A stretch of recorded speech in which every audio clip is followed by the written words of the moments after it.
Glow Radio is your fun station. Halo hai Glovers, aku Natalia Fresiana Napitupulu dengan NPM 231400006 yang akan menemani kalian dalam beberapa menit ke depan. Nah, aku ingin menyapa buat yang lagi di perjalanan, semoga hari ini bisa menyenangkan dan tentunya semoga sampai pada tujuan. Buat yang lagi lembur dengan pekerjaannya, semoga bisa cepat selesai dan tetap semangat menjalani hari ini dengan hati yang gembira. Semangat terus buat Bapak, Ibu, dan teman-teman sekalian. Dan hari ini kita akan membahas mengenai pendidikan di Indonesia. Kita masuk ke topiknya, aku ingin bertanya, apa sih itu pendidikan? Ada yang tahu? Oke, aku jelaskan ya. Pendidikan adalah proses pengubahan sikap dan tata laku seseorang atau kelompok orang dalam usaha mendewasakan manusia melalui upaya pengajaran dan pelatihan. Nah, kalau pendidikan di Indonesia, apalagi tuh? Nih, aku kasih tahu ya. Pendidikan di Indonesia adalah seluruh pendidikan yang diselenggarakan di Indonesia, baik itu secara terstruktur maupun tidak terstruktur. Secara terstruktur, pendidikan di Indonesia menjadi tanggung jawab Kementerian Pendidikan dan Kebudayaan Republik Indonesia atau Kemdikbud. Dahulu bernama Departemen Pendidikan Nasional Republik Indonesia atau Depdikmas. Di Indonesia, semua penduduk wajib mengikuti program wajib belajar pendidikan dasar selama 9 tahun, 6 tahun di sekolah dasar dan 3 tahun di sekolah menengah pertama. Pendidikan di Indonesia terbagi ke dalam 3 jalur utama, yaitu 1. Pendidikan formal. Pendidikan formal merupakan pendidikan yang diselenggarakan di sekolah-sekolah pada umumnya. Jalur pendidikan ini mempunyai jenjang pendidikan yang jelas, mulai dari pendidikan dasar, pendidikan menengah, sampai dengan pendidikan tinggi. Yang kedua, pendidikan non-formal. Pendidikan non-formal paling banyak terdapat pada usia dini serta pendidikan dasar.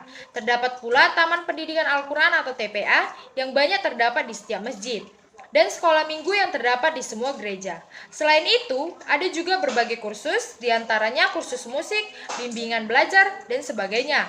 Yang ketiga, pendidikan informal. Pendidikan informal adalah jalur pendidikan keluarga dan lingkungan berbentuk kegiatan belajar secara mandiri yang dilakukan secara sadar dan bertanggung jawab.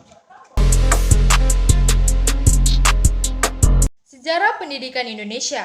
Belanda memperkenalkan sistem pendidikan formal bagi penduduk Hindia Belanda atau cikal bakal Indonesia, meskipun terbatas hanya untuk kalangan tertentu. Sistem yang mereka perkenalkan secara kasar sama saja dengan struktur yang ada sekarang, dengan tingkatan sebagai berikut. Yang pertama, Europese Large School atau ILS adalah sekolah dasar bagi pribumi. Yang kedua, Mere Uitgebreid Large Onderwijs atau MULO, yaitu sekolah menengah pertama. Yang ketiga, Algemens Middelbare School atau AMS, yaitu sekolah menengah bawah. Sejak tahun 1930-an, Belanda memperkenalkan pendidikan formal terbatas bagi hampir semua provinsi di Hindia Belanda. Adapun jenjang pendidikan di Indonesia yaitu tahapan pendidikan yang diterapkan berdasarkan tingkat perkembangan peserta didik, tujuan yang akan dicapai, dan kemampuan yang dikembangkan. Pendidikan dibagi menjadi 4 jenjang, yaitu pendidikan anak usia dini. Mengacu Undang-Undang Nomor 20 Tahun 2003 Pasal 1 Ayat 14 tentang Sistem Pendidikan Nasional.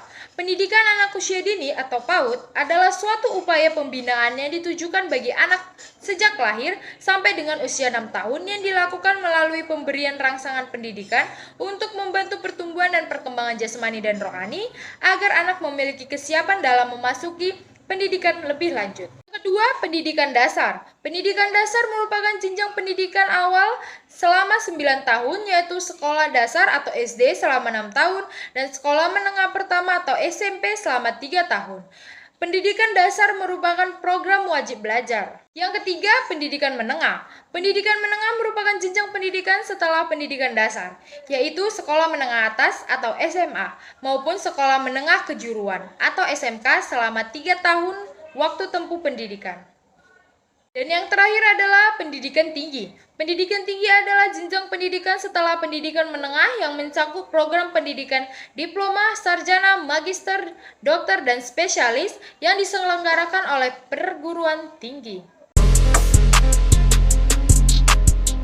Jenis pendidikan Indonesia adalah kelompok yang didasarkan pada kekhususan tujuan pendidikan suatu satuan pendidikan. Jenis-jenis pendidikan adalah pendidikan umum, pendidikan kejuruan, pendidikan akademi, pendidikan profesi, pendidikan vokasi, pendidikan keagamaan, dan pendidikan khusus. 갑자기 내게 나타나준 너, 난 아무 말도 할 수가 없었지. 첫눈에 반한다는 이야기가 널 보는 순간 이해가 됐어. 매번 야야야야야 불러 널 야야야야